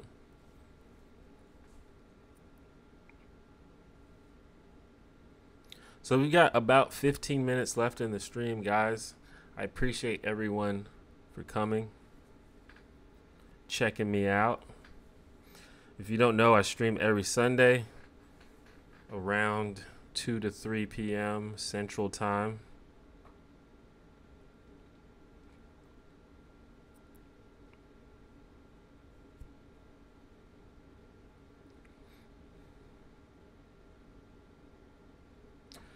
The problem with America is, well, not the problem, but one of the problems is that politicians and special interest groups, they benefit from the country being deeply divided. And so they push this narrative, they push this us against them narrative. And that's why these different areas of the country just become so split on certain things. Because if you can, you might think that, is the mic silent? You might think that it's better to just get everybody on board or to get the maximum number of people on board. But actually, in many cases, it's better to get a small number of people on board, but just have those people be super, super fervently, violently in favor of your goal.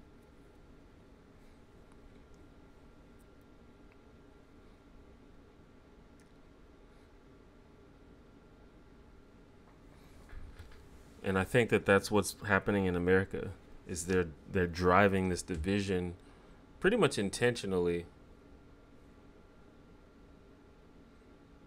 Because, you know, it's better to have like 10 million people who are going to spend thousands of dollars on guns and who think that guns are essential and should be completely unrestricted. It's better to have that than to have like 200 million people who are just basically lukewarm on guns. And maybe some of them will buy guns and maybe some of them won't. So in order to do that, you drive this deep division on the guns issue, and you tell the people, those 10 million people, hey, everybody else wants to take your guns away and they're all bad and they all think that you're a bad person and you should hate those people.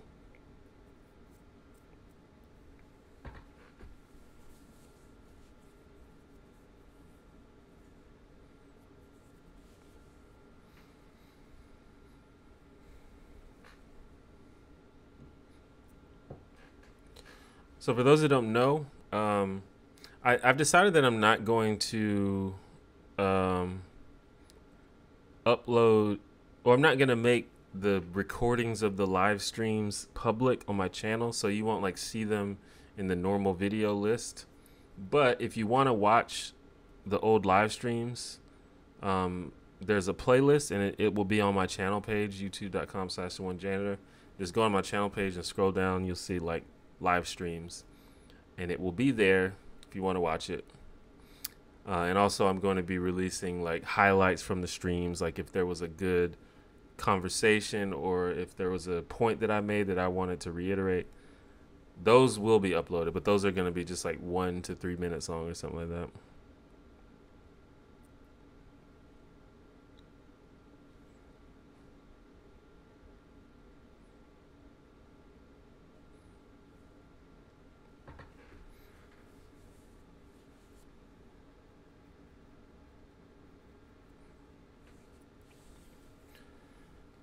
Because I'm live streaming every week, and I just feel like people wouldn't appreciate a video, 2-hour video every week that isn't a normal video.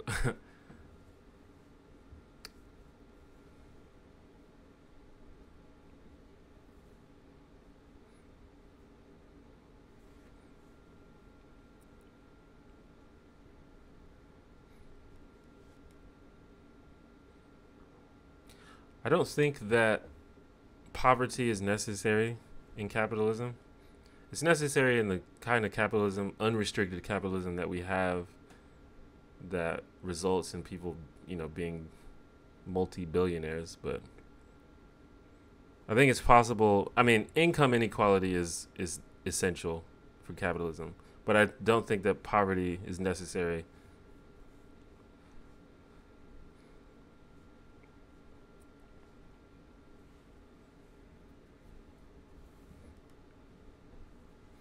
And I think, going back to the atheist thing, I think what a lot of atheist progressives are realizing is that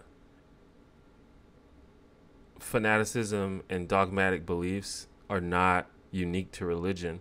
And I think that's one of the reasons why atheism, or a lot of atheist progressives, have sort of stopped going in so hard on religion, is because it's not specifically the religion. I think that religion has problems for sure, but we've realized that we're seeing the same kind of fanaticism and dogmatic beliefs and emotion-based arguments and almost faith-based arguments within our own community, within the atheist community.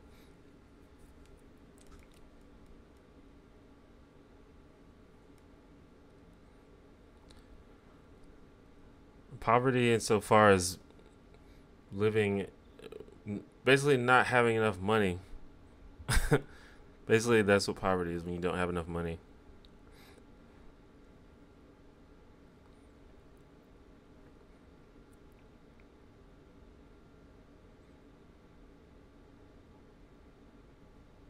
But the only way that would be avoided is if you have a system and a government that enforces it. The idea that capitalism just works by itself is obviously wrong. It clearly doesn't. And maybe at that point it's no longer capitalism, but the basic, the basic like ideals of capitalism, the good parts, I think are good, and I think that they're preferable to any other economic system that I've heard about.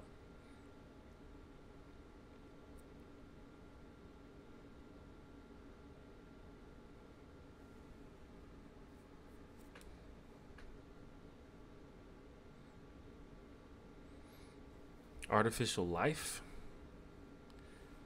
Have I heard of the grandroids? I have not.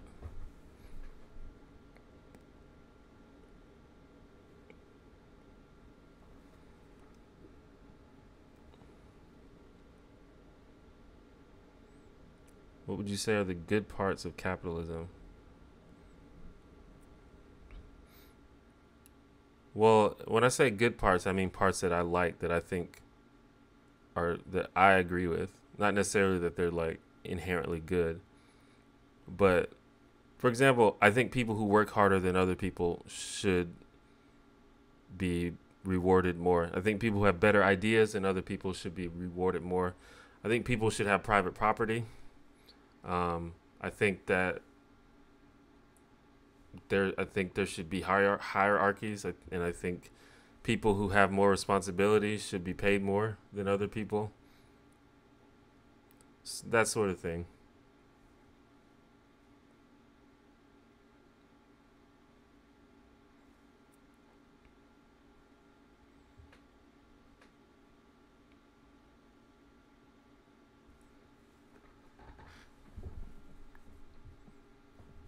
And I think those things work best when they're the law of the land and not like implied or whatever.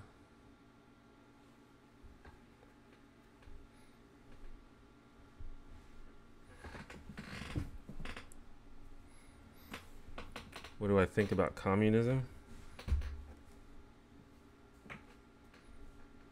I don't know. I mean, most of the things that I just said don't work in communism, so so I don't like it.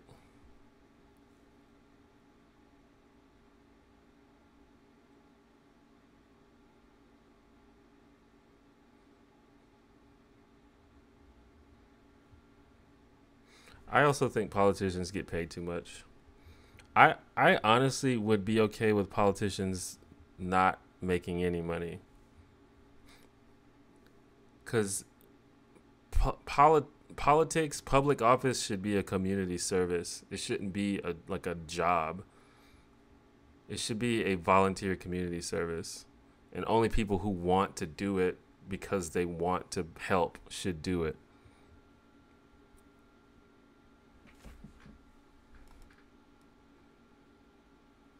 I've been watching Crash Course Philosophy with Hank Green. It's pretty dope. I've seen some of it. I haven't watched the whole thing. Is there like a new one? I actually have not watched that much Crash Course. I watched the very first one. I think it was World History, but I didn't watch that much because there's so much now. It just like they just kind of put a whole bunch of shit on there, but it's good for sure.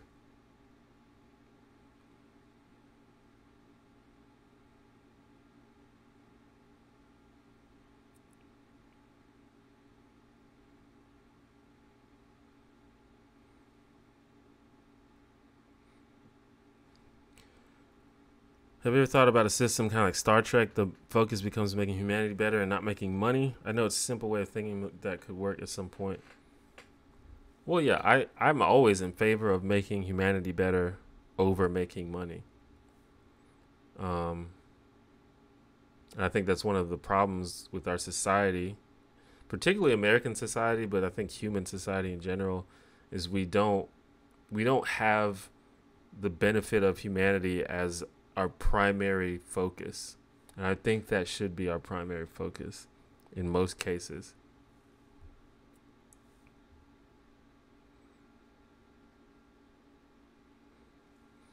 I actually have not seen Star Trek Discovery. Maybe I should do like a reaction video to it.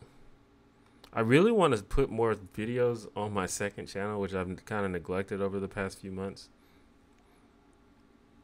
But like I said, it's being a content creator is just so much stuff to do. It's a lot of work. But I have a lot of free time, so there's really no excuse.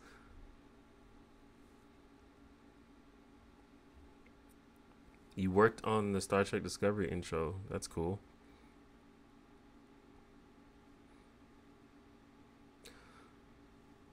All right, about 5 minutes. If you got like a final quick question, we can do that. But I'm about to get out of here. I need to go to the store and buy some toilet paper because I'm completely out of toilet paper. I have not seen Big Mouth on Netflix.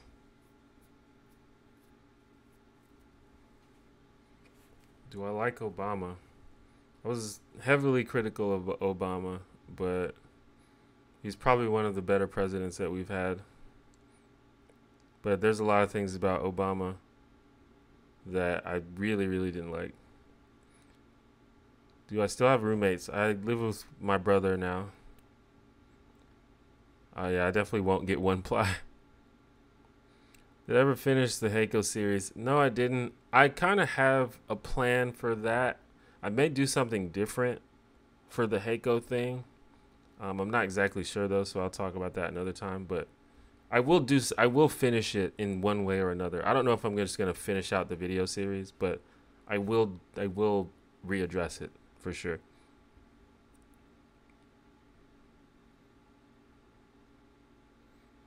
Thoughts on anarchism?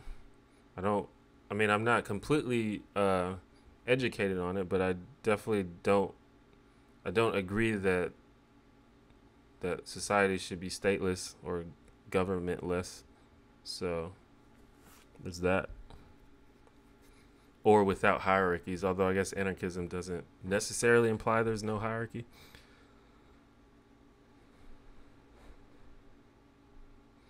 Did you know that 99.99% of the light of the Milky Way is blocked by dust clouds, and the night sky would be extremely bright if we could see the core? I did not know that. I believe you, though. I used to be really, really into just reading about like astronomy and cosmology and just that sort of thing. But I haven't really lately. I need to get back into it. Like I would like watch like 3-hour lectures from like Lawrence Krauss or something talking about the universe and shit like that. It's like maybe the most fascinating thing there is.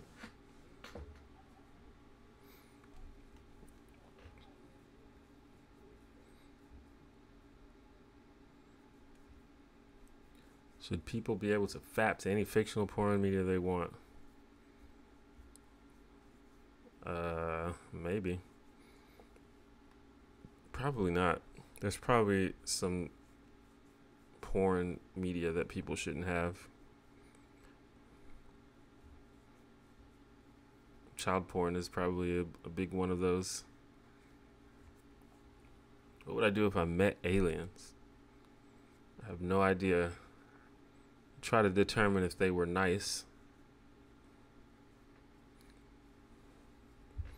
Yeah, Neil deGrasse Tyson is very, very fun to watch. Very easy to watch. His passion about what he does is infectious.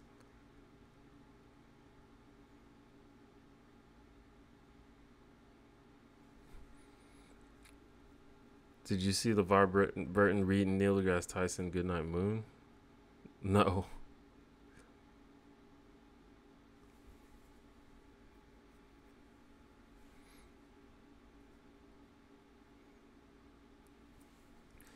There's a leftist backlash against Bill Nye and Neil deGrasse Tyson I'm not so thrilled about.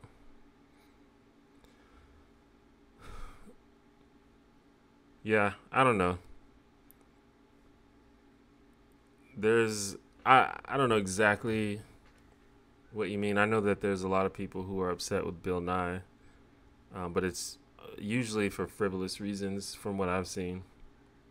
I have a friend, it's really funny. I have a friend who like hates Neil deGrasse Tyson, but only just because he thinks he's an asshole. He just thinks he's like pretentious because you know how he like goes on Twitter and like corrects people, or he'll like talk about how the science in a movie is wrong, and it just like really annoys this friend of mine. It's really funny.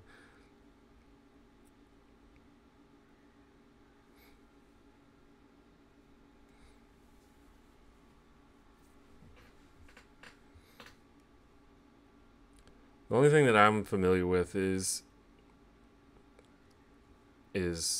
not even a. The only thing that I would say is a leftist backlash is people who are leftists who are critical of modern gender theory, and Bill Nye talked about gender on his show.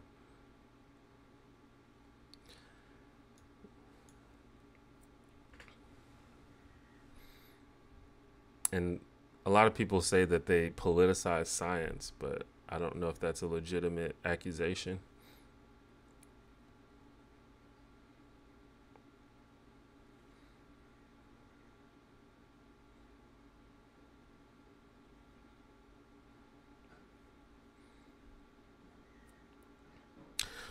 But on that, we're gonna end. We can talk about that next week if you want, or you can tweet at me, or you can send me an email if you want to discuss things further.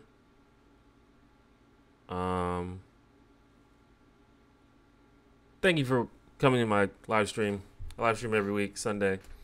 Uh, in the description should be all of my social media. Please follow me on the social media. If you have social media, please follow me, especially Twitter. Twitter is the one that I'm most active on. If you'd like to support the stream and my videos and my channel in general, consider becoming a patron. Patreon.com/the1janitor. And I think that's about it. I'll have a new video. There will probably be a stream highlight in the next couple days, and then I'll probably have another video at the end of the week, Friday-ish maybe. And yeah, I definitely got to go buy some toilet paper. Anyway, bye.